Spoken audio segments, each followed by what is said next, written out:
तो आज हम बात करेंगे लद्दाख के बारे में। हम सबका फेवरेट डेस्टिनेशन है लद्दाख और हर कोई वहाँ जाना चाहता है, वो बुज़ुर्ग हो, अपने 20s या 30s में हो, या फिर आजकल टीनेजर्स भी लद्दाख जाना चाहते हैं। तो हम भी आज से कुछ 10 साल पहले कुछ दोस्तों के साथ हमारी बाइक्स पे नागपुर से लद्दाख तक गए थे और that is one of the best trips we have ever taken in our lives. It was so adventurous because वो समय पे खरदुंगला जाने के लिए रास्ते नहीं होते थे, बिकॉज कुछ 2.5 आवर्स लगता था 40 किलोमीटर्स को, and it was fun. But आज रोड्स है, 40 मिनट्स में आप खरदुंगला इजीली टर्मैक रोड पे पहुंच सकते हो, लेकिन वो समय पे ब्रोकन टर्मैक्स था, कहीं कहीं टर्मैक ही नहीं था, कहीं कहीं स्लश था। तो प्रॉब्ली ये सब चीज़ें अभी बदल चुकी है, अभी बहुत कन्वीनियंट हो चुका है जाना।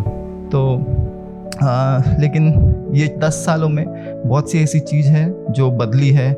आफ्टर यूनियन टेरिटरी होने के बाद शायद बहुत एक्सपेंसिव हो चुका है लद्दाख जाना, बट ये वीडियो में मैं आपको वही बताऊंगा कि किस तरीके से आप बजट में ट्रैवल कर सकते हो लद्दाख, और क्या क्या रहने के ऑप्शंस है, कहाँ खाना चाहिए, आप साइट सीइंग कहाँ जा सकते हो, कैसे कर सकते हो बजट में, वो सब मैं आपको इस वीडियो में बताऊंगा। तो ये वीडियो थोड़ा लेंदी हो सकता है, और लेकिन मैं इंटरवल्स डाल दिया हूँ जो भी आपके कन्वीनियंस के हिसाब से। आपको फॉर एग्जांपल अगर स्टे के बारे में देखना है, आप डायरेक्टली वो इंटरवल पे जा सकते हो और उसकी इन्फॉर्मेशन एक्चुअली ले सकते हो।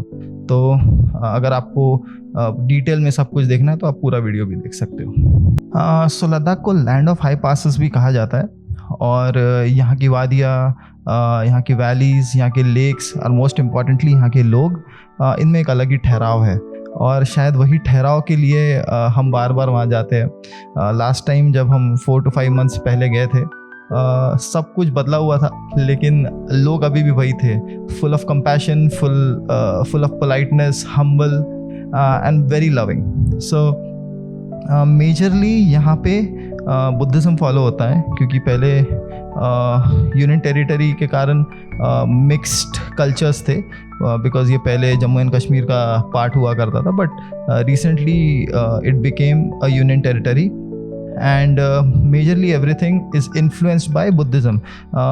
यहाँ के कल्चर्स, एथिक्स एंड प्रॉब्ली यहाँ का खाना, thukpa, Tentuk, and a very interesting dish called saiku. You should try this when you are in Ladakh. But my favorite was butter tea, a kind of a very pinkish tea. इसका कुछ अलग तरीका है बनाने का, but trust me, you'll love it. Just give it a try. The major city is Leh, where you have to reach from anywhere you are coming from.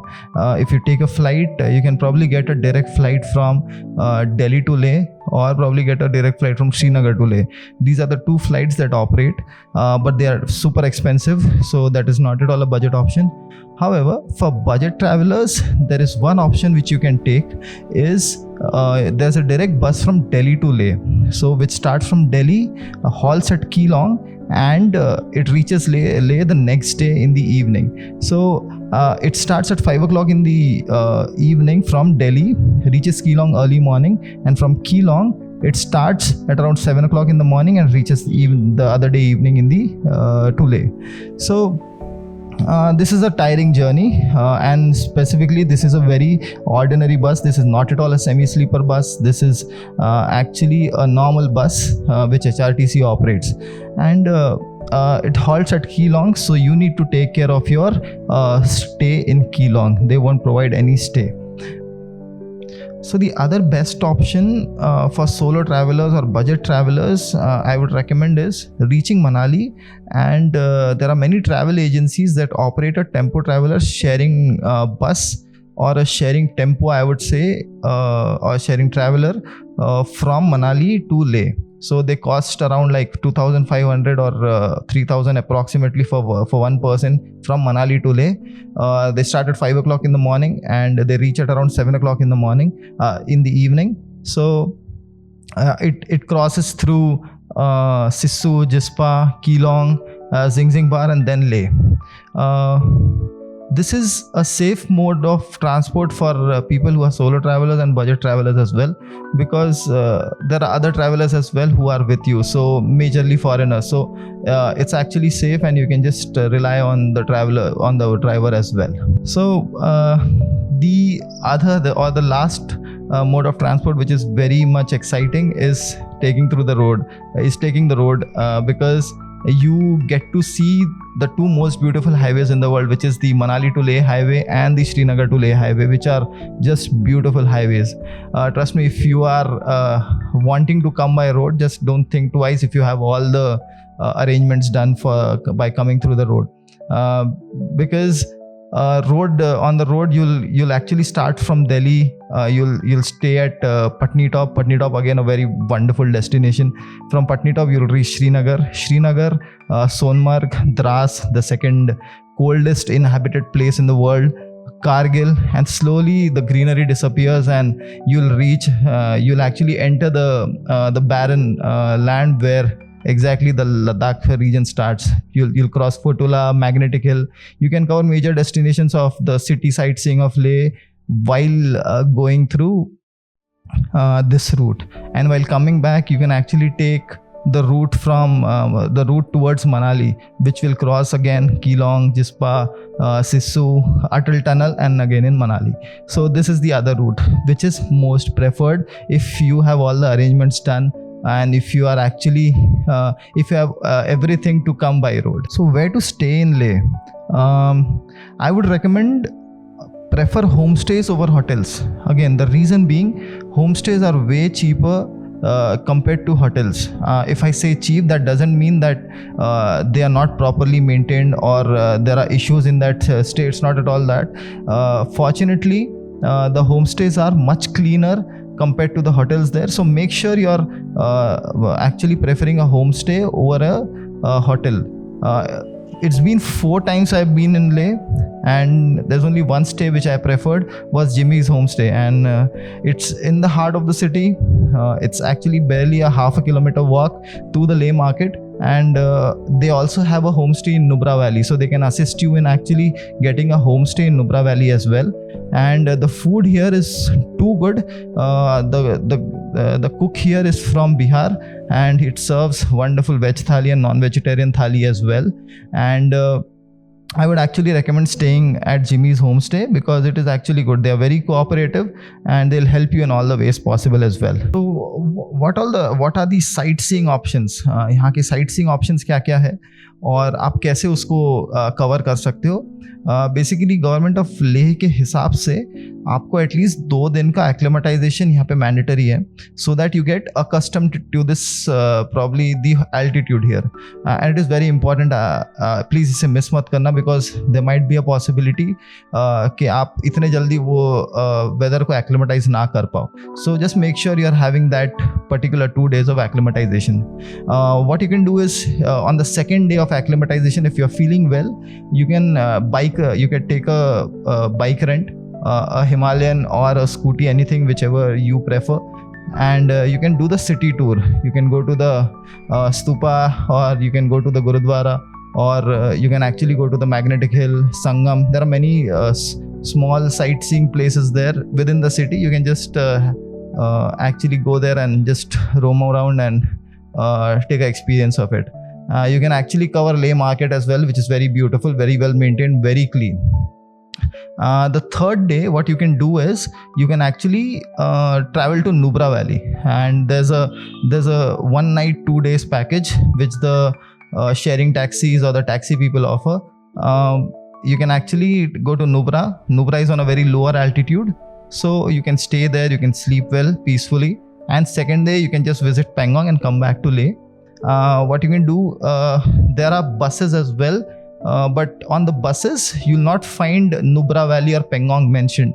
You should actually take a bus with the nearby villages. Like for example, Nubra, you need to take a bus to Diskit, and for Pangong you need to take a bus to Spangmik. These are the villages very near to Pangong and Nubra, and the ticket is actually 350 rupees, approximately 350 to 400 rupees, and it takes 5 hours each to reach to that particular Pangong or Nubra. The bus stand is a little at the lower side of the city to Leh, so make sure you're having your tickets and get it checked by that time as well, because बहुत जल्दी tickets ख़त्म हो जाती है यहाँ पे.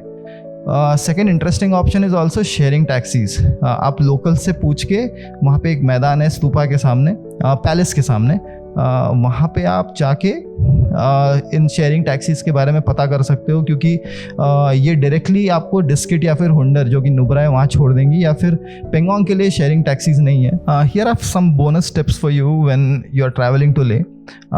First of all, altitude sickness.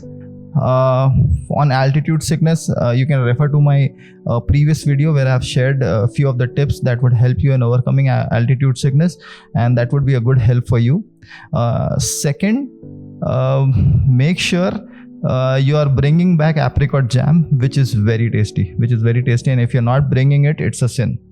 And the third would be, make sure, or not make sure, but if you're coming by flight and if you actually want to be like a very relaxed trip and no crowd, you can choose August. I know I mentioned that you shouldn't come to Spiti in August, but that was because वहाँ पे flight connectivity नहीं है, वहाँ पे airports नहीं है.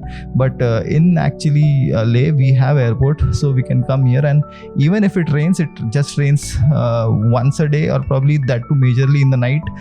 And even if it rains, just don't panic, because the next day the sun will definitely come and say hello to you. Try not renting a motorcycle or a bike from either Manali or either Srinagar, because there are actually 3 states involved, so they have some internal issues between them. They'll stop you at the border, so rather I would say just come to Leh city, rent a bike and just drop it there, and just go by your other transport, whatever you want to prefer. Always keep in mind that we are actually guests in someone's home, so we should have that mutual respect towards them, as well as to the locals. Do not litter. जहाँ ज़रूरत पड़ी है वहाँ पे dustbin use कर दीजिए, क्योंकि हमें देख के बड़ा दुख होता है कि बहुत से जगहों पे कचरा पड़ा हुआ होता है, और I feel that we as Indians are not built like that. We are not taught like that. So just going by that thing, just make sure you're using dustbins whenever or wherever it is necessary. And I hope this information is really helpful for you. I've tried to pour out whatever I had in my mind or whatever I can help you with. If you have any questions and if it is within my purview, I'll be more than happy to help. You can just comment and or ping. I'll be answering anything which is within my purview. And just make sure to subscribe and hitting the bell icon so that I can create more content around this. Wishing you a very safe travel. Thank you.